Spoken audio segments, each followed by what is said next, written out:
Bienvenidos nuevamente a tu programa de Ciencias y Tecnología, Química, correspondiente a tercer grado de secundaria.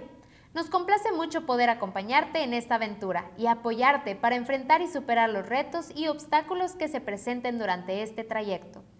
El día de hoy te dedicarás a conocer más sobre los materiales y las sustancias que componen al mundo, así como de las interacciones entre ellos para crear precisamente nuevos materiales.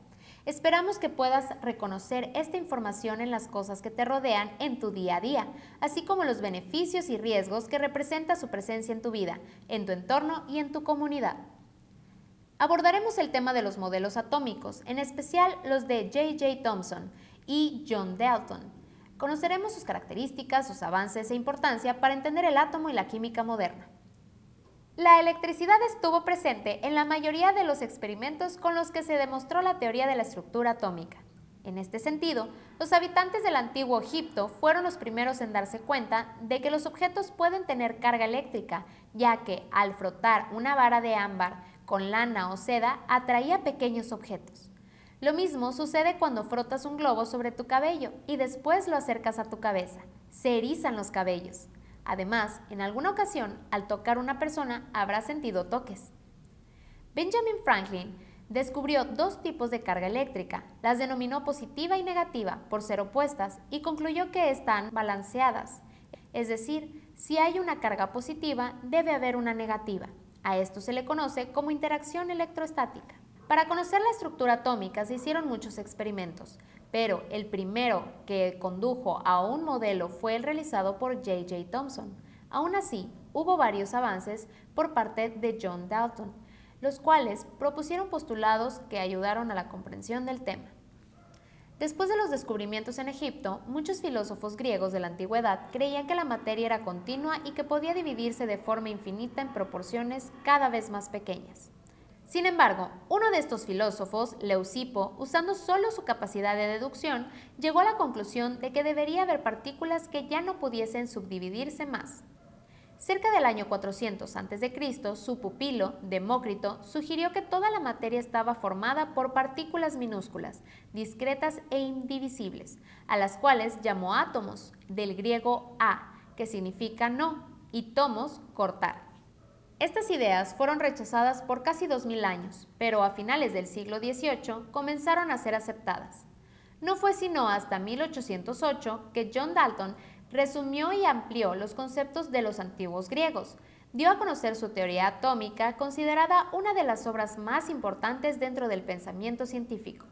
Es así que su trabajo fue publicado con el título A New System of Chemical Philosophy, en el que se presentó su división sobre los átomos y estableció los siguientes postulados. Todos los elementos están constituidos de partículas pequeñas e indivisibles llamadas átomos. Todos los átomos de un elemento dado tienen propiedades idénticas, las cuales difieren de las de los átomos de otros elementos. Los átomos de un elemento no pueden crearse ni destruirse o transformarse en átomos de otros elementos. Los compuestos se forman cuando átomos de elementos diferentes se combinan entre sí en una proporción fija y pequeña de números enteros. Por ejemplo, un átomo de A con un átomo de B, o dos átomos de A con un átomo de B, o tres átomos de A con dos átomos de B.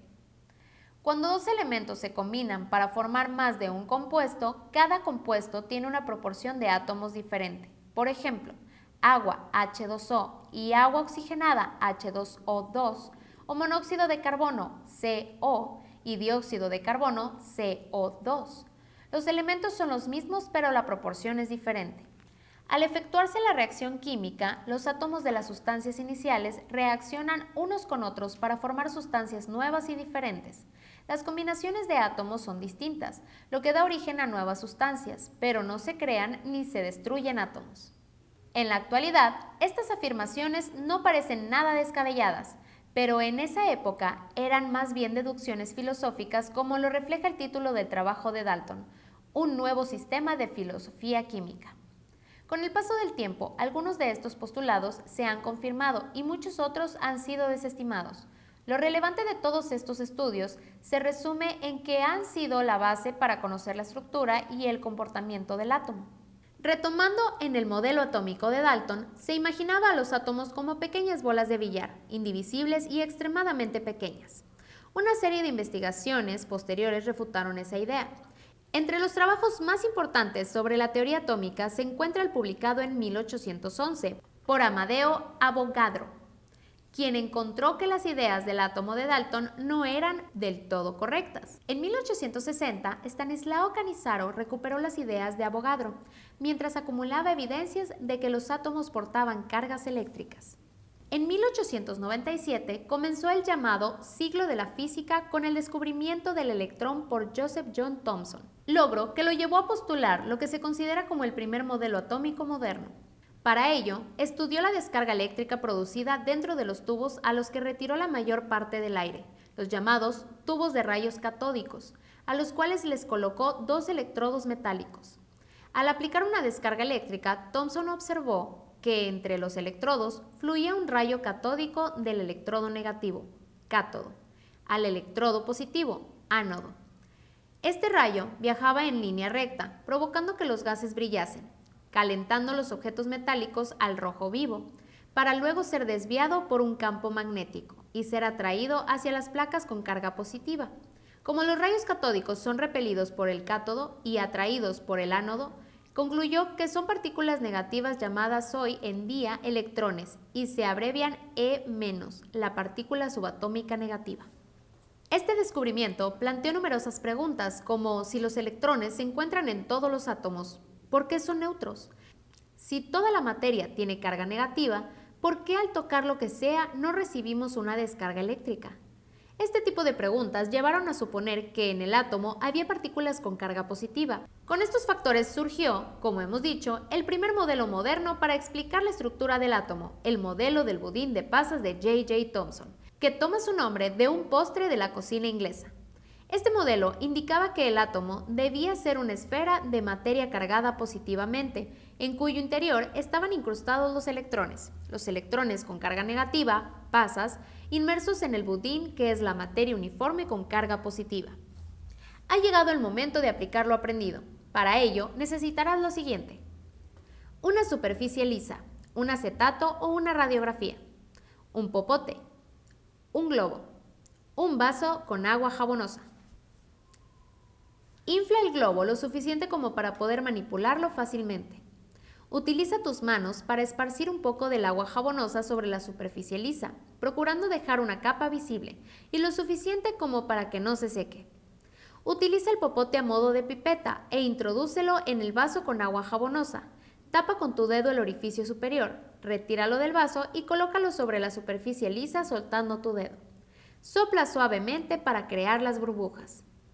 Frota el globo varias veces en tu cabeza y acércalo evitando que tenga contacto con la burbuja. Observa con atención y anota qué es lo que sucede. Vuelve a cargar el popote con agua e introdúcelo suavemente dentro de la burbuja y sopla suavemente para crear una pompa de menor tamaño. Vuelve a frotar el globo y acércalo a las burbujas evitando que se toque. Pon mucha atención y escribe en tu cuaderno qué tipo de fenómeno se presentó. ¿Por qué la primera burbuja se movía sin tocarla? ¿Tendrá que ver con sus cargas eléctricas? De ser así, ¿qué carga tendrá la burbuja? ¿Y el globo? ¿Qué pasó con la segunda burbuja? ¿Tenía la misma carga que la primera burbuja? ¿Sí? ¿No? ¿O por qué? Repite el experimento las veces que sea necesario para esclarecer tus dudas. No olvides anotar cada nuevo aspecto que logres identificar. ¿Te gustó el tema de hoy? ¿Puedes recordar qué era lo que sabías sobre los electrones? ¿Qué sabías de Dalton y Thomson? ¿Reconoces sus aportaciones? Puedes anotar tus reflexiones en tu cuaderno. Compara lo que sabías al inicio con lo que sabes ahora y cómo lo aprendiste. Muchas gracias por haber estado el día de hoy con nosotros, por tu esfuerzo y dedicación. Deseamos que lo visto en esta clase te ayude a saber más sobre la historia de los modelos atómicos. Nos vemos en la siguiente para continuar aprendiendo. Hasta entonces.